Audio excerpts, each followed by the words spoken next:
बिस्मिल्लाहिर्रहमानिर्रहीम। अस्सलाम वालेकुम। मैं विसामुद्दीन साजिद और उम्मीद है आप सब खैरियत से होंगे। कल हमने किराएदार मूल्यों के हवाले से एक व्लॉग किया था और इसमें मैंने आप लोगों को बता दिया था कि इस वक्त पाकिस्तान के अंदर चूंकि इमरान खान का सियासी मैदान में मुकाबला नहीं किया जा सकता, तो इसी वजह से हर महाज पर नाकामी के बाद अब किराएदार मूल्यों को मैदान में उतार दिया है और आज उसमें एक और भी इजाफा कर दिया है। एक और किराएदार को बीच में लाकर उनसे एक वीडियो रिकॉर्ड की गई है। लेकिन चूंकि ये जो जितने भी किराएदार मौलवी हैं ये सारे कौम के सामने एक्सपोज हो चुके हैं, इसी वजह से इनकी बात की कोई असर अभी नहीं हो सकती लोगों पर। और जो भी बंदा उनकी वीडियोस को सोशल मीडिया पे देखते हैं तो साथ उनको काफी सारी गालियां भी देते हैं और इसी वजह से मेरे ख्याल में इनकी अगर माशरे के अंदर कुछ ना कुछ इज्जत बाकी रह गई थी वो भी खत्म हो गई।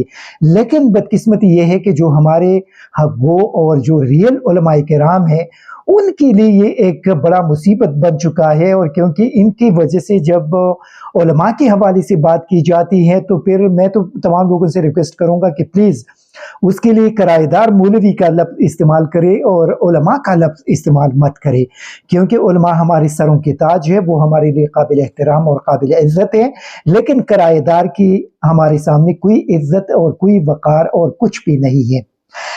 आज के इस व्लॉग में कुछ गलीज़ ख़वातीन का जिक्र करेंगे और जिक्र ये करेंगे कि हमें सिर्फ अपने गिरबान में सोचना चाहिए कि अगर क्या हमारे घरों के ख़वातीन इस किस्म की ज़ुबान इस्तेमाल कर सकती हैं, और अगर इस्तेमाल नहीं कर सकती तो इन औरतों की तरबियत कहाँ पे हुई है? क्या इनकी तरबियत खुसूसी तौर पे इस गाली गलोच और इस किस्म की गलीज़ ज़ुबान इस्तेमाल करने के लिए खुसूसी तौर पे की गई है? क्योंकि कल लाहौर में इमरान खान की एक रैली थी और रैली यकीनी तौर पर लाहौर की तारीख में एक कामयाब रैली थी। उसमें बहुत बड़ी तादाद में गर्मी के बावजूद लोगों ने शिरकत की और लोगों ने उसमें हिस्सा लिया। और उस रैली को देखकर, क्योंकि वहाँ पे एक साइड मरियम नवाज का एक कन्वेंशन था और वहाँ पे लोग नहीं आए हुए थे, बल्कि शायद कि जोर ज़बरदस्ती या कराई पे लोगों को, चंद लोगों को लाया गया था।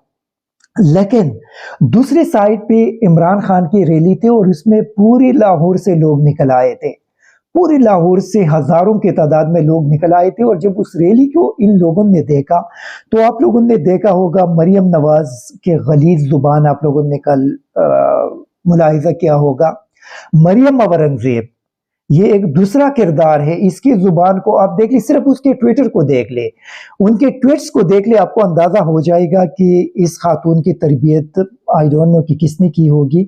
मरियम नवाज को देख ले, शरीफ खानदान के अंदर तो इस खातून की तरबियत मुझे तो नहीं लग रहा कि इसकी तरबियत शरीफ खानदान के अंदर हुई होगी, क्योंकि मैंने कभी नवाज शरीफ और शहबाज शरीफ उनसे लाख इख्तिलाफ सही लोगों की, लेकिन कम अज कम इस किस्म का जुबान कभी हमने नहीं देखा जो मरियम नवाज इस्तेमाल कर रही है। इसी वजह से इस पे शक किया जा सकता है या शक पड़ जाता है कि क्या इसकी तरबियत शरीफ खानदान में हुई। एक और जो है उज़्मा बुखारी, उसके जुबान को आप देख ले। फिर उज़्मा कारदार नामी एक और बूढ़ी औरत है, उसकी जुबान को आप देख ले। फिर हिना भट्ट की जुबान को आप देख ले। आई डोंट नो कि मुस्लिम लीग नून ने इन खवातीन को स्पेशली इस चीज़ के लिए ट्रेन करके निकाला है कि आप सिर्फ गालम गलूच और इस किस्म का लहजा इस्तेमाल करेंगे। हालांकि सियासत के अंदर इस किस्म का लहजा जो भी इस्तेमाल करेगा वो मेरे ख्याल में मुनासिब नहीं है। देखिए, सियासत में आप मुकाबला सियासी मैदान में और सियासी अंदाज से आप करेंगे, लेकिन अगर वहाँ पे गालम गलूच और गाली और गलीज़ जुबान का इस्तेमाल करने का सिलसिला बीच में आ जाए, वो ख्वाह जो भी करेगा उससे माहौल बहुत ज़्यादा ख़राब हो जाता है और फिर उसमें सियासत करना काफ़ी मुश्किल बन जाता है। लेकिन मुझे ऐसा लग रहा है कि इन ख़वातीन को एंजाइटी हुई है। अगर इनकी किसी अच्छे माहिर नफ्सियात से उनके चेकअप कराया गया तो शायद मुझे ऐसा लग रहा है कि ये जो ख़वातीन है, ख्वाह मरियम नवाज है, मरियम औरंगजेब है, उज़्मा कारदार है या उज़्मा बुखारी है, इन बेचारों को एंजाइटी हो चुकी है।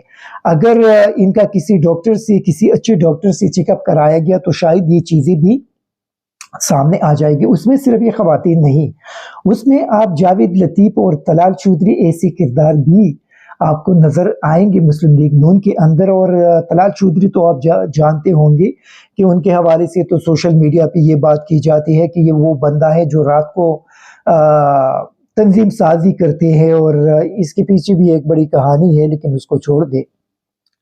لیکن ان لوگوں کی زبان کو اگر آپ دیکھ لیں تو یہ تو کوئی میرے خیال میں کسی مہذب بندے کا زبان نہیں ہو سکتا, اور اسی وجہ سے جو بھی بندہ اس قسم کا غلیظ زبان استعمال کرتے ہیں ان پہ لعنت بھیجنا چاہیے, اور ایسے لوگوں کو شرم آنی چاہیے. کل مریم نواز نے کہا کہ لیڈر وہ ہوتا ہے جو سینہ تان کر اپنے قوم کے ساتھ کھڑے ہو جائے, اور عمران خان تو وہ بندہ ہے جس نے گڑی چوری کر دی ہے.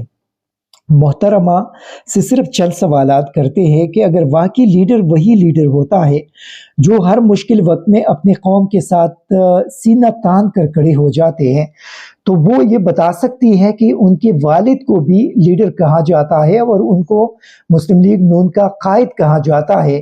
اگر وہ لیڈر ہے تو اس نے ابھی تک سینہ تان کر اپنے قوم کے ساتھ کیوں کھڑے نہیں ہوئے موجودہ ایک سال میں, جو جس طریقے سے پاکستانی قوم کو مشکلات میں ڈبو دیا گیا ہے.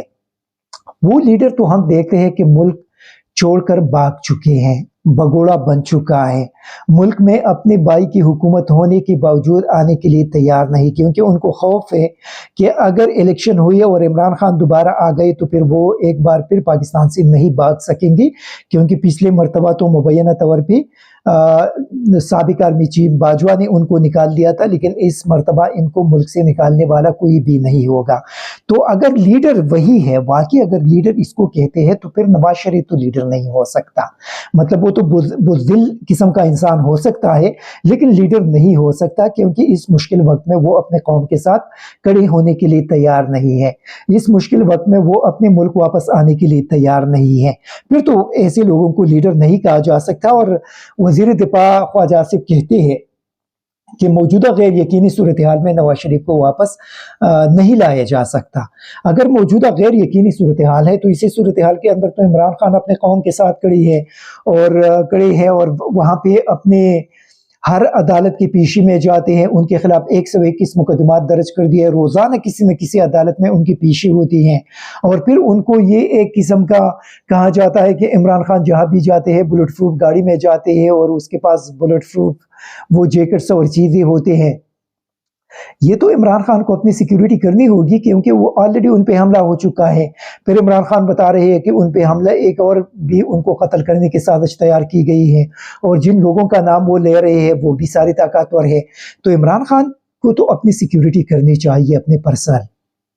لیکن مسئلہ یہ ہے کہ اگر نواز شریف لیڈر ہے تو پھر وہ ملک کیوں نہیں آتے. دوسرا ایک بڑا امپورٹنٹ سوال یہ ہے کہ عمران خان نے ایک گڑی لی اور اپنی گڑی بیچ دی, ان کی اپنی گڑی تھی, لیکن یہ بتایا جائے کہ توشخانہ سے کن لوگوں نے گاڑیاں چوری کی ہیں, وہ کون ہے جنہوں نے توشخانہ سے گاڑی چوری کر کے لے کر گئی ہے. ریکارڈ تو یہ بتا رہے ہیں کہ مریم نواز اور نواز شریف اور آصف زرداری نے گاڑیاں چوری کر کے لے کر گئے ہیں. ریکارڈ یہ بھی وہاں پہ بتا رہی ہے کہ وہاں سے درجنوں گڑیاں اٹھا کر لے کر گئے ہیں, اور وہ گڑیاں یہ معلوم نہیں کہ وہ درجنوں گڑیاں آج کدھر پڑے ہیں, کیونکہ نواز جو آصف زرداری بتا رہے تھے کہ ان کے پاس یہ گڑی ہے اور یہ تو شاید کہ $50 کی ہوگی اور اس کے اندر اس قسم کے خصوصیات ہے اور وہ ہے یہ ہے. تو اگر آصف زرداری نے وہاں سے گڑیاں اٹھا کر لے کر گئی ہے تو وہ گڑیاں کدھر ہے؟ نواز شریف جو گڑیاں اٹھا کر لے کر گئی ہے وہ گڑیاں کدھر ہے؟ مریم نواز جو گڑیاں اٹھا کر لے کر گئی ہے وہ گڑیاں کدھر ہے؟ قوم کو بتایا جائے کہ اگر ایک گڑی اٹھانے والا چور ہے تو درجن بھر گڑیاں اٹھا کر لے کر جانے والے کو کیا کہا جا سکتا ہے؟ چوروں کا سردار کہا جا سکتا ہے, اور وہ گڑیاں ہے کدھر؟ یہ بڑا بنیادی قسم کا سوال ہے. لیکن بدقسمتی یہ ہے کہ یہاں پہ اس وقت ہمارے ملک کے اندر اپرچونسٹ بہت زیادہ ہیں, مطلب موقع کو دیکھ کر اس سے فائدہ اٹھانے والے سیاستدان بہت زیادہ ہیں. آپ دیکھ لیں کہ ان کے سامنے جہاں بھی بت اگر ان کو نظر آ جائے تو اچانک اس کے پالے شروع کر دیتے ہیں.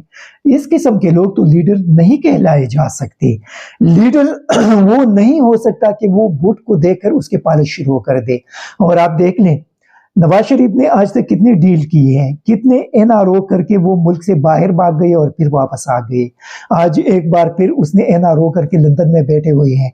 तो ऐसे लोगों को तो लीडर नहीं कहा जा सकता। इसी वजह से मरियम नवाज अगर कहे कि लीडर सीना तान कर अपने कौम के साथ खड़े हो जाते हैं तो वो लीडर होते हैं। और वो मौजूदा वक्त में अगर आप कहें तो इमरान खान उनकी बातों पे पूरा उतर सकते हैं। लेकिन नवाज शरीफ एक भगोड़ा और चोरी करके वो मुल्क से बाहर गए हैं। अगर चोरी उसने नहीं की तो क्या मरियम नवाज ये मुतालबा कर सकती है कि वॉल्यूम 10 को ओपन कर दिया जाए? क्या मरियम नवाज अपने लंदन के अंदर जो उनके अरबों के जो फ्लैट्स और जायदाद और अरबों डॉलर के कारोबार है, ये पैसा उनके पास कहाँ से आया? क्या कौम को ये बता सकती हैं? और ये जो पानामा में उसने जो जाली डॉक्यूमेंट्स और चीज़ें जमा करवाई थी जिसके बेस पे फिर ये सारा केस आगे चला, तो मतलब जो बंदा इस हद तक झूठ बोले और फिर मरियम नवाज जब भी झूठ बोलेगी तो वो अपना दुपट्टा सीधा करेंगे। ये जो मैंने नोट किया ये इसकी बड़ी निशानी है कि जब भी वो तकरीर में झूठ बोलेगी तो वो दुपट्टा जब भी वो अगर सीधा करेंगे तो आप समझ लें कि ये झूठ बोल रही है। यहाँ पे बदकिस्मती ये है कि झूठ से आप कौम को धोखा नहीं दे सकते। जो आप लोगों ने मुल्क का हशर बना दिया। इस वक्त आप देख ले कि आप सरकारी तौर पे कह रहे हैं कि तकरीबन 48% महंगाई है, लेकिन जो इंडिपेंडेंट सोर्सेज है उसके मुताबिक 62% महंगाई है पाकिस्तान में। तारीख के बुलंद तरीन सतह तक महंगाई पहुंच गई है। जो अभी हालिया जो सर्वेज आए हैं कि 91% पाकिस्तानी इस वक्त चीख रहे हैं, रो रहे हैं महंगाई के वजह से और गालियां दे रही है इस हुकूमत को और बददुआइयां दे रही है ये पीडीएम, फजलुर रहमान, आसिफ जरदारी, नवाज शरीफ, मरियम, शहबाज और इनकी हुकूमत को। इन लोगों ने पाकिस्तान का बेड़ा गर्क कर दिया। आप देख ली ये जो एमक्यूएम की तरह और जेयूआई की तरह मुनाफिक सियासत आप लोगों ने कहीं देखी होगी। ये वही एमक्यूएम है जो चंद दिन पहले कह रही थी कि वज़रा अपने इस्तीफे जमा कर दे, हम इस हुकूमत के साथ आगे नहीं जा सकती। और जब उनके ऊपर डंडा आया कि आप जाकर शहबाज शरीफ को एतमाद का वोट दे, तो अगले दिन आप लोगों ने देख लिया कि इस्लामाबाद में आकर शहबाज शरीफ साहब के सामने बैठ गई और वहां पे उनसे मुलाकात कर रहे थे। ये इन लोगों की असलियत है और ये कहते हैं कि हम सियासतदान हैं, हम सियासी जमात हैं। मतलब इस किस्म की सियासत तो नहीं चल सकती पाकिस्तान के अंदर। पाकिस्तानी कौम अभी बहुत ज्यादा सोशल मीडिया के वजह से काफ़ी सारी चीज़ें उनके सामने एक्सपोज हो गई हैं और अभी इस किस्म के लोग उनके सामने नहीं चल सकते। और इसी वजह से इन लोगों का मुस्तकबिल ये है कि इनकी सियासत ख़त्म हो गई है। ये वही जावेद लतीफ़ और बाकी लोग कहते हैं नवाज शरीफ अभी नवंबर में आएंगे, दिसंबर में आएंगे, सितंबर में आएंगे, जुलाई में आएंगे। एक उनके लीडर ने डेट दे दी कि नवाज शरीफ 33 दिसंबर को पाकिस्तान जाएंगे। ये इनका हशर है, ये इनकी असलियत है। तो मेरे ख्याल में जितनी भी ये ख़वातीन हैं जो गलीज़ ज़ुबान इस्तेमाल करते हैं इनको शर्म करनी चाहिए और ऐसे तमाम लोग जो सियासत के अंदर झूठ बोलते हैं और गलीज़ ज़ुबान और गालम गलोच करते हैं उन पर लानत हो। और मेरे ख्याल में पाकिस्तानी कौम भी इन लोगों को जान चुकी है, लेकिन मुझे समझ नहीं आ रहा कि इन लोगों की तरबियत कहाँ पे हुई है और किसने इन लोगों की तरबियत की होगी। क्योंकि हमारे घरों के अंदर जो ख़वातीन हैं, क्या आप लोगों के घरों के अंदर जो ख़वातीन हैं वो इस किस्म की ज़ुबान इस्तेमाल कर सकती हैं? ये सिर्फ एक बड़ा सिंपल सा सवाल है। इस सवाल पे आप लोग गौर करें और उसके बाद फिर आप लोग खुद ही फैसला करें कि क्या इस किस्म के लोग, ऐसे ख़वातीन को सियासतदान कहा जा सकता है और क्या ऐसे लोग किसी शरीफ ख़ानदान से ताल्लुक़ रख सकते हैं? मतलब जो हमारे ख़ानदान है, जो हमारी फैमिलीज़ है, वहाँ पे जो हमारे ख़वातीन हैं, क्या वो इस किस्म की ज़ुबान इस्तेमाल कर सकती हैं? और जो ख़वातीन इस किस्म की ज़ुबान अगर घरों में भी इस्तेमाल करें तो क्या उन ख़वातीन की वहाँ पे अपने घरों में इज़्ज़त होती है? ये बड़ा सिंपल सवाल है, इस पर आप लोग सोच लें और फिर खुद ही उसका जवाब दें। Thank you very much. ISTV Pakistan को सब्सक्राइब करें और बेल आइकन को दबाएं मज़ीद वीडियो और अपडेट्स के लिए।